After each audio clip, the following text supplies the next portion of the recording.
প্রিয় ভিউয়ার্স, আবারও চলে আসলাম তোমাদের মাঝে জিকে অধ্যায়ভিত্তিক ক্লাস নিয়ে। আর যে সকল প্রার্থীরা West Bengal police constable, KP constable, rail, PSC, SSC, RPF, MTS, NTPC all competitive এক্সামের জন্য প্রিপারেশন নিচ্ছেন, তাদের ক্ষেত্রে কিন্তু আজকের এই ভিডিওটি ভেরি মোস্ট ইম্পর্টেন্ট হতে চলেছে। তাই ভিডিওটি স্কিপ না করে সম্পূর্ণটি দেখার জন্য অনুরোধ রইল।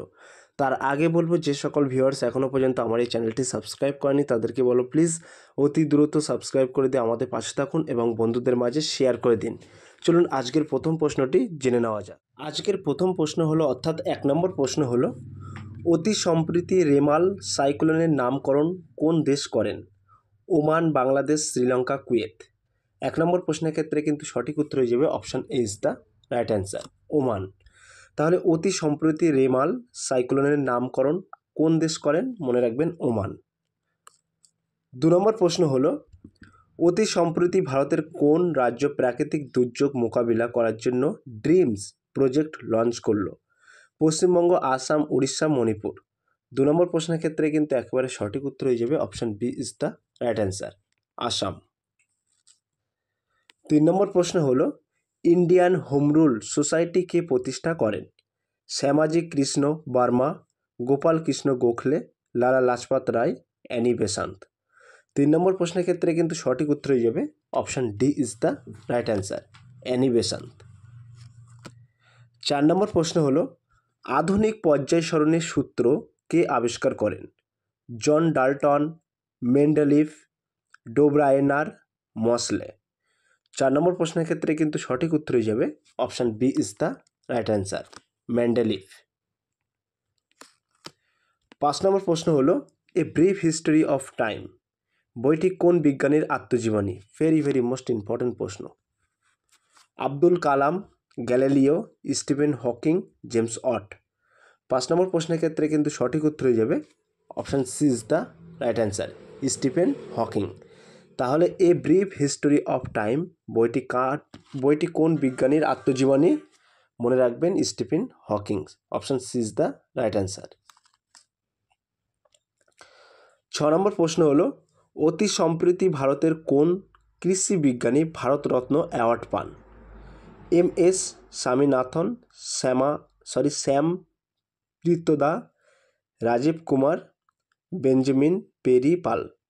6 নম্বর প্রশ্নের ক্ষেত্রে কিন্তু সঠিক উত্তর হয়ে যাবে option A is the right answer, M S Swaminathan. 7 number প্রশ্ন হলো, ভারতের কোন সুলতান সতীদাহ প্রথা নিষিদ্ধ করেন? মোহাম্মদ বিন তুগলক, জলাল উদ্দিন খলজি, ফিরোজ তুগলক, আলাউদ্দিন খলজি। 7 নম্বর প্রশ্নের ক্ষেত্রে সঠিক উত্তর হয়ে যাবে option A is the right answer, Mohammad bin Tughlaq. 8 নম্বর প্রশ্ন হলো, বিখ্যাত ভদ্রা বন্যপ্রাণী অভয়ারণ্য ভারতের কোন রাজ্য আছে? তামিলনাড়ু, গোয়া, কর্ণাটক, তেলেঙ্গানা। 8 নম্বর প্রশ্নের ক্ষেত্রে কিন্তু একেবারে সঠিক উত্তর হয়ে যাবে option C is the right answer, Karnataka. 9 number প্রশ্ন হলো, বায়ুমণ্ডল ও সামুদ্রিক বাস্তুতন্ত্র পর্যবেক্ষণ করার জন্য নাসা কোন উপগ্রহ উৎক্ষেপণ করল? প্রিমল প্যাসিক্স। তো 9 নম্বর প্রশ্নের ক্ষেত্রে কিন্তু সঠিক উত্তর হয়ে যাবে option C is the right answer, PASC, পাস। 10 নম্বর প্রশ্ন হলো, মন্ট্রিল প্রোটোকলের প্রধান বিষয় কি? ওজোন স্তর সংরক্ষণ, জৈব বৈচিত্র্য সংরক্ষণ, বিশ্ব উষ্ণায়ন, জলবায়ু পরিবর্তন। 10 নম্বর প্রশ্নের ক্ষেত্রে কিন্তু সঠিক উত্তর হয়ে যাবে option A is the right answer, ozone স্তর সংরক্ষণ। 11 নম্বর প্রশ্ন হলো, ভারতের কোন রাজ্য জিপসাম উৎপাদনের প্রথম স্থান করেছে? রাজস্থান, গুজরাট, ঝাড়খণ্ড, মধ্যপ্রদেশ। 11 নম্বর প্রশ্নের ক্ষেত্রে কিন্তু সঠিক উত্তর হয়ে যাবে option A is the right answer, Rajasthan. 12 নম্বর প্রশ্ন হলো, তার আগে ছোট্ট একটি অ্যানাউন্স, আমাদের ডেসক্রিপশন বক্সে হোয়াটসঅ্যাপ গ্রুপ লিঙ্ক এবং টেলিগ্রাম গ্রুপ লিঙ্ক দেওয়া আছে। যদি কেউ যুক্ত হতে চান ওই লিঙ্কে সরাসরি ক্লিক করে যুক্ত হতে পারেন। তো 12 নম্বর প্রশ্ন হলো, কানাহা জাতীয় উদ্যান ভারতের কোন রাজ্য আছে? মধ্যপ্রদেশ, বিহার, ঝাড়খণ্ড, আসাম। 12 নম্বর প্রশ্নের ক্ষেত্রে সঠিক উত্তর হয়ে যাবে option is the right answer, Madhya Pradesh. 13 নম্বর প্রশ্ন হলো, 2028 সালে ব্রিক্স সম্মেলনে সভাপতিত্ব করবে কোন দেশ? রাশিয়া, চীন, ভারত, ব্রাজিল। 13 নম্বর প্রশ্নের ক্ষেত্রে কিন্তু সঠিক উত্তর হয়ে যাবে option A is the right answer, Russia.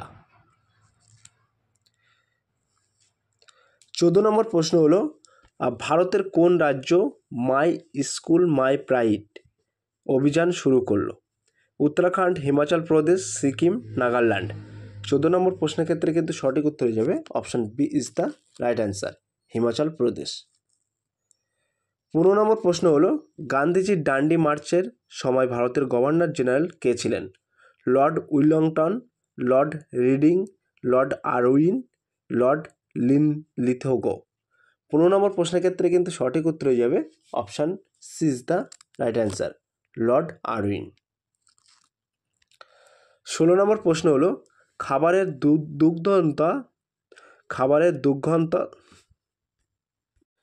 দুগ্ধতা কোন বিক্রিয়ার উদাহরণ? সংমিশ্রণ বিক্রিয়া, জারণ বিক্রিয়া, বিজারণ বিক্রিয়া, প্রতিস্থাপন। 16 নম্বর প্রশ্নের ক্ষেত্রে কিন্তু সঠিক উত্তর হয়ে যাবে option B is the right answer, জারণ বিক্রিয়া।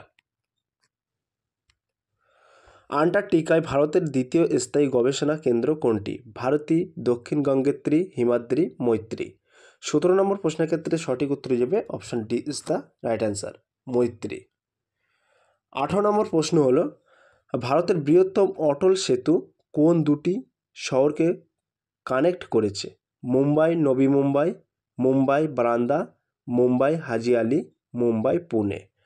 18 নম্বর প্রশ্নের ক্ষেত্রে কিন্তু সঠিক উত্তর হয়ে যাবে option A is the right answer, Mumbai ও নবী মুম্বাই।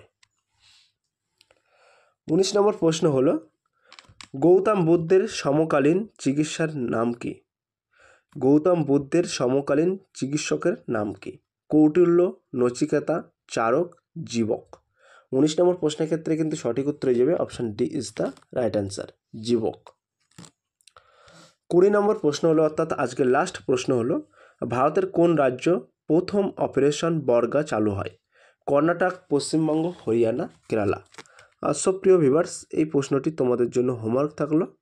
তোমরা সঠিক উত্তরটি বেছে নিয়ে কমেন্ট সেকশন বক্সে কমেন্টের মাধ্যমে জানিয়ে দিও। প্রিয় ভিউয়ার্স, এই ছিল আজকের ভেরি মোস্ট ইম্পর্টেন্ট টপিক প্রশ্ন উত্তর। যদি আজকের এই ভিডিওটি ভালো লেগে থাকে প্লিজ লাইক, কমেন্ট এবং শেয়ার করে দিন বন্ধুদের মাঝে। ফিরে আসছি আগামী দিনে তোমাদের জন্য ভেরি মোস্ট ইম্পর্টেন্ট টপিক প্রশ্ন উত্তর নিয়ে।